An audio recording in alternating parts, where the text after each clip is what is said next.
Assalamualaikum warahmatullahi wabarakatuh. Nama saya Aini Niswati dari kelas 12 IP 1 ingin menceritakan novel yang bertema semangat pendidikan dengan judul Laskar Pelangi. Laskar Pelangi menceritakan kehidupan 10 anak yang tidak mampu, tetapi memiliki semangat juang untuk melanjutkan pendidikannya di Kampung Gantung, Kepulauan Bangka Belitung. Sebagian besar dari ke-10 anak yang menempuh pendidikan di SD Muhammadiyah Gantung merupakan anak dari para penambang timah di pulau dengan perolehan kekayaan alam timah yang terbesar di dunia. Meski demikian, hal tersebut berbanding terbalik dengan taraf kesejahteraan masyarakat asli di suatu daerah. Realitas itu yang mesti diterima oleh seluruh kalangan, mulai dari anak-anak, para orang tuanya, bahkan masyarakat miskin di daerah setempat. Di balik keterbatasan yang harus mereka hadapi, baik itu dalam bentuk sarana dan prasarana maupun tenaga pendidikan, ke-10 anak yang menjadi tokoh utama dalam novel ini tetap mempunyai semangat juang dalam kegiatan pendidikan yang tengah mereka tempuh. Ke-10 anak hebat itu dinamai Laskar Pelangi, diantaranya bernama Ikal, Lintang, Sahara Aulia Fadilah, Mahar Ahlan, Syahdar Nur Aziz, Muhammad Jundullah Gufron Nur Azaman atau Akiyong, Samson atau Borek, Muharram Kudai Khairani, Trapani Ihsan Jamari, dan Harun Adli Ramadan. Selang waktu berjalan, mereka semua memiliki seorang teman baru, pindahan dari SD PN Timah bernama Flo. Kebersamaan dari para anggota dari Laskar Pelangi itu bermula ketika penerimaan siswa dan siswi baru di SD Muhammadiyah Gantung. Ketika penerimaan murid baru, terdaftar kurang lebih 9 murid. Akan tetapi, sayangnya kuantitas tersebut tidak mencukupi syarat keberlangsungannya pendidikan di SD Muhammadiyah itu. Bahkan, beberapa waktu sebelum adanya hal tersebut, pemerintah daerah dengan melalui Departemen Pendidikan dan Kebudayaan di Sulawesi Selatan sudah memberikan peringatan pada pihak sekolah dasar Islam tersebut mengenai perencanaan penutupan sekolah yang bisa dikatakan sudah tua itu. Hal tersebut akan direalisasikan bila mana sekolah tidak mampu mencukupi syarat minimal jumlah murid, yaitu paling tidak 10 siswa. Seperti yang sudah dikatakan, bila hal itu terjadi, mau tidak mau, ataupun suka tidak suka, sekolah yang bersangkutan tidak diizinkan untuk melakukan kegiatan belajar mengajar.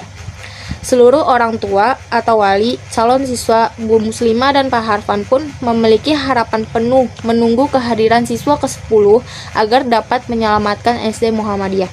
Di detik-detik terakhir, Pak Harfan yang sudah menahan rasa kecewa dalam dirinya bersamaan harus menetapkan keputusan yang amat berat. Namun, di tengah kecewa yang mereka rasakan, datanglah seorang anak yang tampak lebih besar bila dibandingkan dengan anak-anak lainnya. Anak itu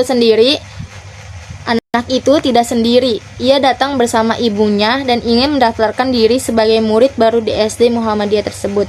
Murid baru itu yakni Harun Adli Ramadan.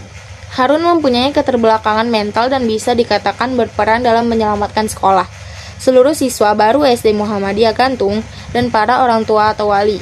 Kebahagiaan dan rasa haru pun tampak jelas di wajah Pak Harfan dan Bu Muslimah. Selama kegiatan belajar dan mengajar yang mereka lalui, didampingi pula oleh seorang guru dengan dedikasi yang tinggi akan ranah pendidikan, yaitu Bu Muslimah.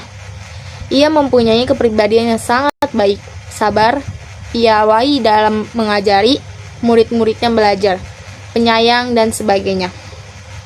Di dalam kisah inilah Bu Muslimah yang telah memberi julukan kepada ke-10 anak tersebut sebagai Laskar Pelangi.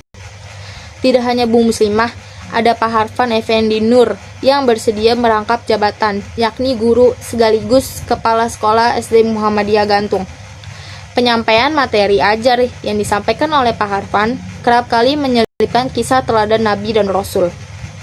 Tokoh yang sangat inspiratif adalah Lintang, karena ia telah berkorban berat hanya untuk mengenyam bangku pendidikan.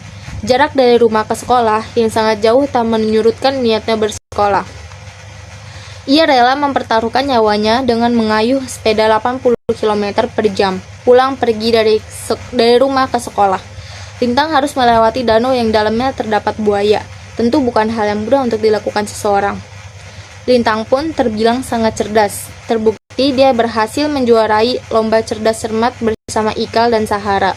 Ini membuktikan bahwa mereka mampu bersaing dengan SD lainnya dan membuat Bu Muslimah bangga. Lintang dan kawan-kawan membuktikan bahwa bukan fasilitas yang membuat mereka cerdas dan berprestasi, melainkan kemauan dan kerja keraslah yang membuat mereka bisa menggapai impian. Namun sayang, Lintang yang cerdas harus berhenti sekolah karena ayahnya meninggal dunia, dan ia harus menggantikan ayahnya menjadi tulang punggung keluarga. Tentu saja, itu hal yang membuat anggota Laskar Pelangi bersedih. Cerita ditutup dengan menampilkan kesuksesan anggota Laskar Pelangi. Ikel akhirnya bersekolah di Paris, sedang Makhar dan teman-teman lainnya menjadi orang yang dapat membanggakan Belitung. Kesungguhan anggota Laskar Pelangi dalam memperoleh pendidikan patut dijadikan contoh oleh para pelajar, juga kesabaran dan ketulusan Bu Muslimah sebagai guru yang tidak menomorsatukan uang harus dijadikan teladan oleh para pengajar. Dari novel ini, kisah perjalanan para anggota Laskar Pelangi dalam menjalankan pendidikan di SD Muhammadiyah Gantung ditemani oleh berbagai ragam emosional, mulai dari rasa bahagia, dramatis, hingga mengharukan sekalipun. Bagi Ikal, kemiskinan boleh mengambil segalanya kecuali satu, mimpi. Mereka letakkan mimpi setinggi-tingginya. Dua anak kuli timah itu mencurahkan segenap tenaga, meskipun